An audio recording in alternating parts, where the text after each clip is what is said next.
नमस्कार।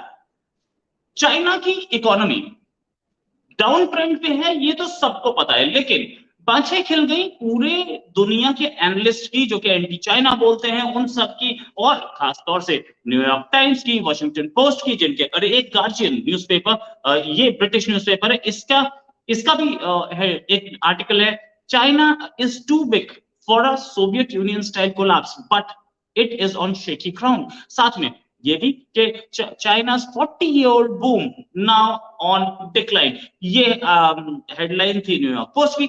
मैं इसी पे बात करना चाह रहा हूं सुमित जैन साहब से, क्योंकि जैन साहब जिस कंट्री में बैठे हैं उस कंट्री की सबसे बड़ी रियल एस्टेट फर्म, जिसका नाम एवरग्रांड, $80 बिलियन, कुछ जगह आ रहा है कि $30 बिलियन, कुछ जगह $40 बिलियन, $80 बिलियन के लॉस की वजह से डूब गई, बैंक्रप्सी फाइल कर दी यूएस में, और अब चाइना क्या शेकी ग्राउंड पे, और क्या चाइना टूटने वाला है।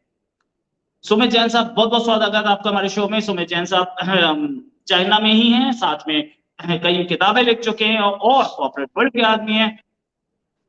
जैन साहब, क्या चाइना टूटने वाला है? रथ भाई, नी हाव, नमस्कार। और ये नमस्कार है भारत से, नी हाव है चाइना से। अब मैं दोनों चीजें बताऊंगा आपको, और बहुत ही अहम क्वेश्चन है, बहुत इसके ऊपर डिबेट्स यूट्यूब पर, इंडियन मीडिया पे चल रही हैं। So let us take it one by one. अब आपने बोला क्या चाइना टूटने वाला है, ये सिर्फ एक विश है लोगों की, एक हॉबी पुलाव है। हमने पहले देखते हैं ना मुंगेरी लाल के हसीन सपने, तो ये मुंगेरी लाल के सपने हैं। कुछ लोगों को नेगेटिविटी फैलाने की आदत है और उससे उनकी दुकान चलती है, क्योंकि लोग नेगेटिविटी की बात करोगे तो लोग सुनते हैं, पॉजिटिव बात करोगे, प्रैक्टिकल बात करोगे, फैक्ट्स के साथ बात करोगे तो लोग सुनना पसंद नहीं करते। ये भारत की बहुत बड़ी दिक्कत है एक। अब मैं आपको फैक्ट्स बताता हूँ। आपने बोला कि यार चाइना टूटने वाला है, किस बेसिस पर? यहाँ पर कोई कम्युनल डिफरेंसेस हैं क्या? यहाँ पर हिंदू मुसलमान का कोई लफड़ा है क्या? यहाँ पर हान डायनेस्टी बाकियों का कोई लफड़ा है? कोई लफड़ा है ही नहीं। इशू क्या है? इशू है सिर्फ एक इकोनॉमिक इशू, कि इकोनॉमिकली दे आर डाउन। मैं आपको पहले दिन से बोल रहा हूं कि economically they are down right now, because businesses down है, एक्सपोर्ट्स के ऑर्डर्स नहीं आ रहे इनको। पूरे दुनिया की फैक्ट्री इन्होंने बना ली पूरे दुनिया को सप्लाई करने के लिए। अभी 50-60% दुनिया का माल अकेला चाइना बनाता है। अब पूरा वर्ल्ड ही अगर रिसेशन में है तो आप समझ सकते हैं कि जो फैक्ट्रीज हैं वो ऑर्डर्स नहीं है उनके पास। दूसरी बात, as far as real estate is concern, आपने बोला एवरग्रांड, एक और कंट्री गार्डन करके कंपनी है, ये दोनों कंपनीज डाउन है बिकॉज लॉसेज हैं। आपने बोला कि $80 बिलियन का लॉस है। लॉसेज कैसे हो गए? ओनली वन रीजन, कि माल इनका बिक नहीं रहा। मकान बना के रख लिए, बिक नहीं रहे, इंटरेस्ट के ऊपर इंटरेस्ट पड़ता जा रहा है, and they are not able to pay. Now let us go into the facts. Evergrande कौन सी कंपनी है? Evergrande is also a semi government owned company. Country Garden कौन है? वो भी सेमी गवर्नमेंट ओन्ड कंपनी है। दोनों गवर्नमेंट ओन्ड कंपनीज हैं, they are listed in the stock exchange. मैं आपसे पूछता हूं एक क्वेश्चन, क्या कल को बीएसएनएल हमारा प्रॉफिटेबल ऑर्गेनाइजेशन है इंडिया में? इज बीएसएनएल बीएसएनएल जो है प्रॉफिट नहीं है उसमें, लेकिन हाँ गवर्नमेंट की तरफ से अच्छा फंडेड नहीं है, बहुत अच्छी funding. It is funded by government and they are not into profits. आपको लगता है कभी भी ये कंपनी बंद हो जाएगी बीएसएनएल? नहीं, बंद तो अभी होती नहीं दिखती, नहीं होती। वाई? बिकॉज जैसे ही गवर्नमेंट को लगता है कि ये नीचे जा रही है तो उसके ऊपर फंडिंग गवर्नमेंट की तरफ से आनी शुरू हो जाती है, because it is funded and supported by the government of India.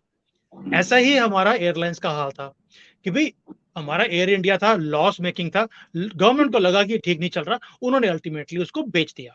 एवरग्रांड और जो कंट्री गार्डन है इसका भी यही स्टेटस है, they are backed by the government. Government ने एक ही बात बोली कि भाई तुम्हारा गंद है, तुम इसको साफ करो, हम तुम्हें सपोर्ट नहीं करेंगे। लेकिन अब तुम्हारे गंद में है क्या? वो कहता है जी हमारे पास फॉरेन फंडिंग भी है जो हमने ली हुई है, और हमने चाइनीज बैंक से भी पैसे लिए हुए हैं।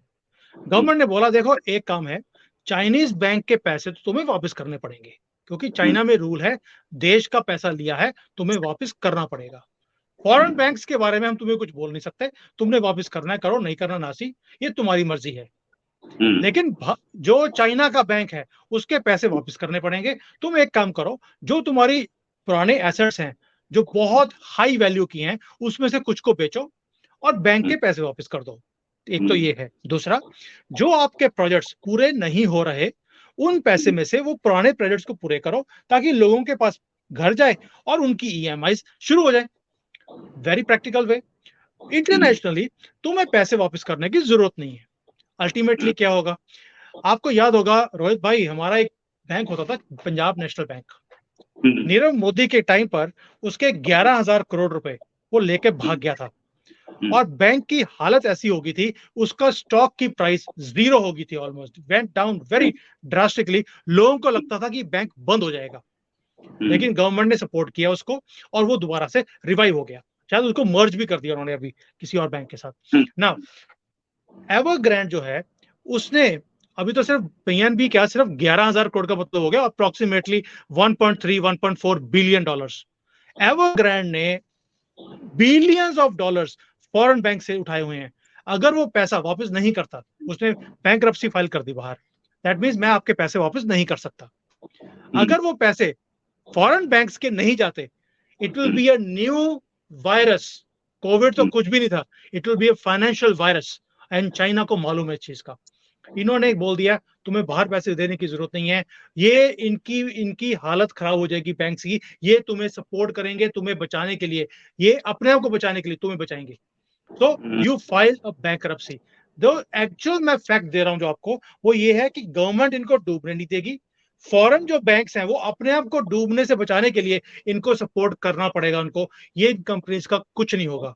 आप इमेजिन भी कर नहीं सकते, जितनी जीडीपी पाकिस्तान की है उससे ज्यादा के लोन्स एक कंपनी के हैं। तो इतना बड़ा साइज है। 2% of China's GDP is the size of one company. आपको क्या लगता है, अगर रिलायंस के अंदर या टाटा के अंदर कोई प्रॉब्लम आएगी भारत में, क्या गवर्नमेंट ऑफ इंडिया उसे डूबने देगी? पॉसिबल ही नहीं है। सो ये एक फैक्ट्स है। मैंने आपको फैक्ट्स हैं, फिगर्स हैं, हर चीज समझा दिया कि भाई कैसे ये गवर्नमेंट कंट्रोल्ड कंपनीज हैं, ये कभी भी डूबती नहीं होती। ये आपके घर में बैठकर कुछ ऐसे बुद्धिजीवी लोग हैं जो एक नैरेटिव बनाने की कोशिश करते हैं अपनी दुकान चलाने के लिए कि जी एवरग्रांड डूब गया मतलब कि चाइना डूबने वाला है, बैंक डूबने वाले हैं। चाइना कभी भी अपने बैंक्स को डूबने नहीं देता। यहाँ पे तो ये हाल है, ये भारत की तरह नहीं है कि आपने एनपीए कर दिया, बैंक के पैसे वापस नहीं कर सकते तो लोन अपना आपका वो केस चलता रहेगा। चाइना के अंदर जिसने भी बैंक के पैसे वापस नहीं करे उसकी आईडी ब्लॉक कर दी जाती है। उसके बाद आप ना तो कोई ट्रेन ले सकते हो, ना बस ले सकते हो, ना फ्लाइट ले सकते हो। आप नॉन एग्जिस्टेंट हो, आपके सारे राइट्स खत्म हो जाते हो। कहते तुम अपने आप को बेचो, अपने रिलेटिव से पैसे लो, कुछ भी करो, लेकिन बैंक के पैसे तुम्हें वापस करने पड़ेंगे। सो यहाँ पे रूल्स बहुत स्ट्रिक्ट हैं। Bank will recover their money. और मैंने एक और चीज, मुझे किसी ने बोला कि सर कोई बोल रहा है कि यहाँ पर बैंक के पैसे लोग वापस नहीं कर पा रहे तो लोग तरबूज दे रहे हैं, तो तरबूज इज द न्यू करेंसी। मुझे किसी ने भेजा मुझे। मैंने कहा भाई मुझे बताओ, आपने मकान खरीदा करोड़ रुपए का, आपको 50,000 लाख रुपए की किस्त देनी है बैंक को। बैंक वाले आपके घर में आए कि भैया मुझे किस्त नहीं आ रही तुम्हारे पिछले 3 महीने से, मुझे किस्त चाहिए। आपके घर में तरबूज पड़ा है, आप तरबूज पकड़ा देते हो उसको। क्या बैंक वाला तरबूज लेगा? और क्या आपके अंदर इतनी गट्स होंगी कि आप घर में बैठा पड़ा तरबूज आप बैंक वालों को दे दो, ये मेरे पास यही है, ये करेंसी है आज की डेट में? इतना बेवकूफ कोई हो सकता है? ये कोई बेवकूफ ही होगा जो ऐसी स्टेटमेंट देगा।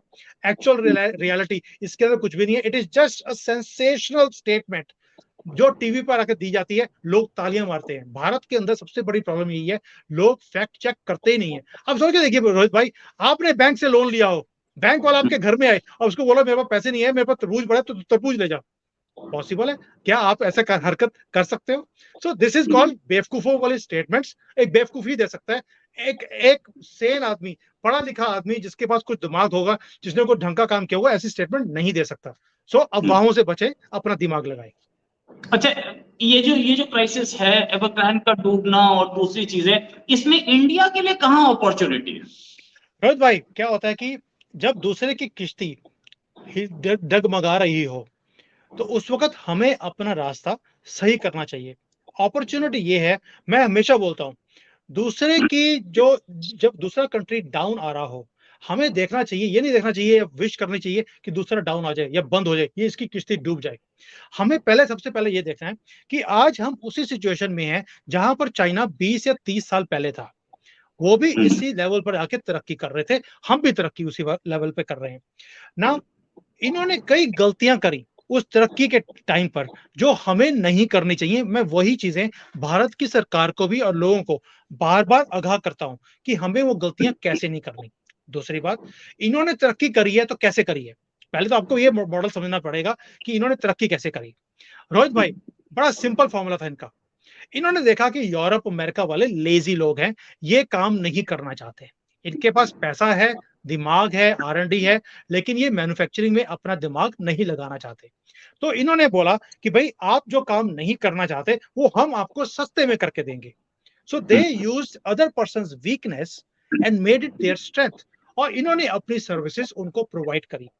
उसके बाद इन्होंने कॉपी किया, कुछ भी किया, वो सबको मालूम है उसके बारे में। सो दे यूज दैट वीकनेस, और यही चीज भारत को करनी चाहिए। अमेरिका के पास R&D है, यूरोप के पास R&D की चीजें हैं, आप जितना जॉइंट वेंचर्स उनके साथ कर सकते हैं, भारत के अंदर कंपनीज को जल्दी से लेकर आ सकते हैं, वो लेकर आइए। Because this is the time जब दुनिया चाइना से डर रही है कि ये किश्ती डूब रही है, हिल रही है, ये डूब सकती है, इसको टाइम लगेगा, अगर डूबना भी होगा इसको टाइम लगेगा, लेकिन गवर्नमेंट बहुत पॉलिसीज लेकर आ रही है जिससे कि ये रिवाइव हो जाए। देखिए, कंट्री के अंदर पैसा तो है, फॉरेन का पैसा भी है, 3.2 ट्रिलियन डॉलर्स के रिजर्व्स हैं, जितनी हमारी इकोनॉमी है उतने तो फॉरेन रिजर्व्स हैं इस कंट्री के पास। वो दिवाली में पटाखे जैसे होते हैं, वो लोहड़ी पे हम लोग करते हैं ना, आग लगाते हैं लोहड़ी पर, तो वो उसके लिए तो रखे नहीं है डॉलर्स, कंट्री के अंदर यूज करने के लिए है ना। सो दे कैन गिव इंसेंटिव्स, ये इंसेंटिव्स लोगों को दे सकते हैं। अभी इन्होंने जैसे सब्सिडीज देनी शुरू कर दी, जो रेट ऑफ इंटरेस्ट है पहले 8% था, इन्होंने 4 कर दिया कि भाई आप लोन लीजिए ताकि कंट्री रिवाइव करे, प्रोजेक्ट्स रिवाइव करे। So they are bringing lot of things. What Bharat has to do, Bharat has to also now copy the formula जो इन्होंने 20 साल पहले किया था, बट स्लो। इन्होंने बहुत फास्ट किया, हमें थोड़ा स्लोली करना है। Let the world come to us, that is a simple formula. Right. अच्छा, एक चीज और कि चाइनीज इकोनॉमी का जो डाउन ट्रेंड अभी दिख रहा है, कि चाहे वो मैन्युफैक्चरिंग हो या वो सेमीकंडक्टर्स हो, उधर से कंपनीज इंडिया आ रही हैं, इज इट फॉर रियल कि वो यहाँ पर आकर के यहाँ को कंट्रीब्यूट करेंगी, या यहाँ पे आइन कुछ दिन काम किया बैक टू चाइना? नहीं रोहित भाई, पहली बात ये कि आपने सेमीकंडक्टर का बात करा मेरे साथ, मैं इसके ऊपर कुछ बोलना चाहता हूं आपके लिए कि कई लोग बोलते हैं जी सेमीकंडक्टर की 5 ट्रिलियन डॉलर थे, वो डूब गए। भाई, आपके पास एक नया ट्रेन आना शुरू हो गया आज की डेट में जिसका नाम है वंदे भारत। वो मॉडर्न ट्रेन है। क्या पुराने जो डब्बे बनते थे, जो पुरानी ट्रेन बनती थी, वो बंद होगी क्या? वो भी बन रहे हैं, नए भी बन रहे हैं। तो सेमीकंडक्टर के अंदर क्या है, नई टेक्नोलॉजीज आ गई हैं जो चाइना के पास नहीं है, लेकिन जो पुरानी टेक्नोलॉजीज हैं वो अभी भी यूज आ रही हैं, बिकॉज हर जगह पे मॉडर्न आपको चिप्स नहीं चाहिए। जो कॉमन चीजें आज की डेट में हर चीज में सेमीकंडक्टर या जो चिप बोलते हैं वो लगती है, लेकिन सबके अंदर 5G टेक्नोलॉजी की जरूरत नहीं पड़ती। किसी में 2G भी लगता है, 3G भी लगता है, नॉर्मल भी लगते हैं। तो इनके पास इतना बड़ा इंफ्रास्ट्रक्चर है जो बाकी की इंडस्ट्री जैसे इलेक्ट्रिकल है, गाड़ियों का है, वहां पर आपको ये पुरानी वाली चिप्स चल जाती हैं। सो ये इंडस्ट्रीज बंद नहीं हुई हैं। कोई आपको बेवकूफ बनाने की कोशिश कर रहा है, क्योंकि मुझे लगता है वो बंदा ही कोई बेवकूफ होगा जैसी बातें करेगा कि जी सारी की सारी इंडस्ट्री ही डाउन आ गई है, इनके पास कोई लेने को तैयार नहीं। ऐसा कुछ भी नहीं है। देयर सेमीकंडक्टर पुरानी जो कंपनीज हैं जो ऑलरेडी सप्लाई कर रही थी वेरियस इंडस्ट्रीज को, उनको ये ऑलरेडी सप्लाई कर रहे हैं। सिर्फ 5G की टेक्नोलॉजी आपको मोबाइल्स में चाहिए, जो इनके पास आज की डेट में लैपटॉप्स में, मोबाइल्स में नहीं है, विच दे आर डेवलपिंग। इनको साल लगेगा अभी, लेकिन ये कर लेंगे। और इन्होंने ऑलरेडी इंटेल को खींच लिया अपनी तरफ। इंटेल दुनिया का सबसे बड़ा R&D centre and manufacturing centre उन्होंने यहाँ पर लगाने का उन्होंने प्लान कर दिया, उन्होंने अनाउंस भी कर दिया है। So world is coming to them, because China को मालूम है कैसे मैंने कंपनीज को खींचना है, कैसे मैंने एम्प्लॉयज को खींचना है, एंड कैसे अपनी टेक्नोलॉजीज को जो मेरे पास नहीं है मैंने कैसे लेके आना है। वो सारे राज, सारे वो चीजें जानते हैं, and they are good in that. Now coming to कि जो चाइना है उसकी एक्चुअल पोजीशन क्या है आज की डेट में। एक्चुअल पोजीशन मैं बार बार बोलता हूँ, कई लोग बोलते हैं ये वो एक बंदा बैठा है चाइना में, वो कहता है चाइना बहुत बढ़िया कर रहा है। मैंने आज तक ये चीज नहीं करी। ये again this is called propaganda machinery paid by CCP to some people. मैंने हमेशा एक ही चीज बोली है, मैं आज भी उसी बात पे कंसिस्टेंट हूँ, because this is the truth. मुझे झूठ बोलने की आदत नहीं है, ना ही मुझे अपने आप को ठीक प्रूव करने के लिए दूसरे को गलत बोलना है। The truth is Chinese economy is down, इसमें कोई शक नहीं है। मैंने कभी नहीं बोला कि इकोनॉमी बहुत अच्छी चल रही है। मैं हमेशा बोलता हूं इनकी इकोनॉमी डाउन है। 3 साल के लॉकडाउन के बाद अभी इन्होंने खोला है। एक बड़ी किश्ती को दोबारा से चलाने के लिए टाइम लगता है। And they are bringing policies कि कैसे हमने अपनी कंट्री में, पहली बार है कि इन्होंने R&D के ऊपर, कि हमने कैसे रिसर्च एंड डेवलपमेंट के ऊपर का टाइम लगाना है, पैसे लगाने हैं। And government is ready to give that money. कोई भी आदमी यहाँ पर रिसर्च एंड डेवलपमेंट करना चाहता है, गवर्नमेंट ने अपनी तिजोरियां खोल दी हैं कि आप यहाँ पर डेवलप कीजिए। डेवलपमेंट करने के बाद we want to lead the world. America ने लीड किया 50 साल के लिए, अब हमने लीड करना है। So they are working on it. वो होगा नहीं होगा 1 साल के बाद पता लगेगा। हम इसके ऊपर 6 महीने या साल के बाद बात करेंगे। But I will keep you updated every month कि यहाँ पर नई डेवलपमेंट्स अब क्या हो रही हैं। And that is what is going to tell कि चाइना किस डायरेक्शन में जा रहा है। तो इंडिया को कहाँ देखते हैं आप अगले 5 साल में? देखिए, इंडिया जो आज की डेट में कर रहा है, पहली बात ये, इंडिया 2024 में खत्म हो जाएगा। ये जो I.N.D.A.A लेके बैठे हुए हैं चोर, ये वहीं पे खत्म हो जाएगा। हम भारत की बात करते हैं। भारत की जो नींव है आज की डेट में, that is very very strong. हम लोग commercially, financially, militarily, foreign policy wise जितनी स्ट्रॉन्ग पोजीशन भारत की है, उतनी शायद अमेरिका की भी नहीं है आज की डेट में। व्हाई? बिकॉज जितनी स्ट्रॉन्ग फॉरेन पॉलिसी हमारी है, अमेरिका की भी जो फॉरेन पॉलिसी है दैट इज ऑलरेडी ब्रोकन। कोई सुनता भी नहीं उनको, उनकी तो बात तालिबान नहीं सुनता, बाकी तो छोड़िए। तो ये हालत है उनकी। And look at us, we are having relations with everybody in the world. Economically we are very strong. उनका डेट देखिए, हमारा डेट देखिए, कुछ भी नहीं है। तो ये मारवाड़ी जैसे गुजराती जो दिमाग होता है, उस तरह से हमारी कंट्री चल रही है। कम पैसे में कैसे ज्यादा काम करना है, इससे बढ़िया मॉडल हो नहीं सकता। Now as far as we are concern, हम लोग बहुत कंजर्वेटिवली चलते हैं। हम तेजी से उड़ने की कोशिश नहीं करते, हम बड़े ग्राउंडेड होकर काम करते हैं। ये भारतीयों की जो सनातन धर्म है, उसकी नींव हमेशा ऐसी रही है, we go slow but we go consistently. तो हमें रॉकेट की तरह जाने की जरूरत नहीं है। जैसे एक प्लेन उड़ता है, आराम से जाता है, अपनी उड़ान पकड़ लेता है। हमें वही काम करना है, वही काम हम कर रहे हैं। देखिए, हम दुनिया की कंपनीज के सामने लेट नहीं रहे कि आप आइए। We are saying whatever you require we are ready to give, but we will take decisions which are good for our national interest. भी टेस्ला को हम 2 साल पहले भी बुला सकते थे। They were asking for some incentives, हम दे सकते थे उनको, टेस्ला आ जाता। लेकिन हमारी कंट्री की जो इंडस्ट्री है वो डूब जाती, जो बाकी की कंपनीज यहाँ पर काम कर रही हैं। सो अब they have come according to our terms. और यही चीज, यही स्ट्रेंथ मुझे भारत की अच्छी लगती है, जो काम मोदी जी कर रहे हैं इस वक्त, कि भाई आपको आना है, you are most welcome, but at our terms. और इसलिए जो है, ये जो हमारी ग्रोथ है अब, ये it will become very very fast. Reason, China हिल रहा है, कंपनीज हिल रही हैं। जो कंपनीज चाइना में काम करती थी, इनको भी एक ऑल्टरनेटिव चाहिए। लेकिन ऑल्टरनेट तो जो चाइना के आसपास की कंट्रीज हैं वो भी बन सकती हैं। They could have gone to Vietnam, वो भी सस्ता कंट्री है। कंबोडिया है, you know those countries, Philippines है, they could have gone. The पढ़े लिखे कंट्रीज हैं, वो इंग्लिश स्पीकिंग भी हैं, वहां पर इनको बड़ा अच्छा बेस मिल सकता था। लेकिन मार्केट कहां से लेके आते? मार्केट आज की डेट में सिर्फ भारत की है। We have the largest mid, जो जिसको बोलते हैं हम मिडिल स्केल जो लोग होते हैं, वो सबसे ज्यादा वर्ल्ड में भारत में है आज की डेट में। तो इसलिए अगर किसी को मैन्युफैक्चरिंग चाहिए प्लस मार्केट भी चाहिए, वो भारत है।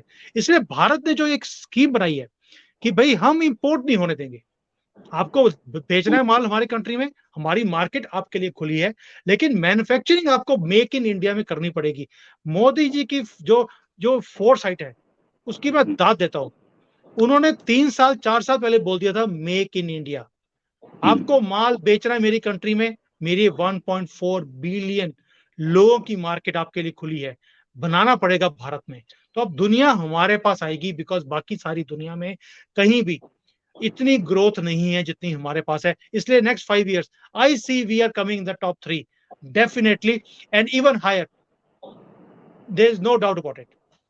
Right, even higher, there is no doubt. कल स्मृति ईरानी जी एक इंटरव्यू दे रही थी, उन्होंने ये बोला था कि 2 चीजें मैं गारंटी दे सकती हूँ। एक चीज, प्राइम मिनिस्टर मोदी वापस आएंगे, और दूसरी चीज कि इंडिया टॉप 3 इकोनॉमीज में वापस आ जाएगा। Finally Yes. एक छोटा सा एक जैसे बोलते हैं संक्षिप्त, यानी कि बहुत स्मॉल, यानी कि बहुत मुख्तलिफ से शब्दों में मैं आपसे मुख्तसर से शब्दों में आपसे मैं आंसर चाहूंगा कि क्या इंडिया जो चाइना की नीचे आती इकोनॉमी का फायदा उठा पाएगा?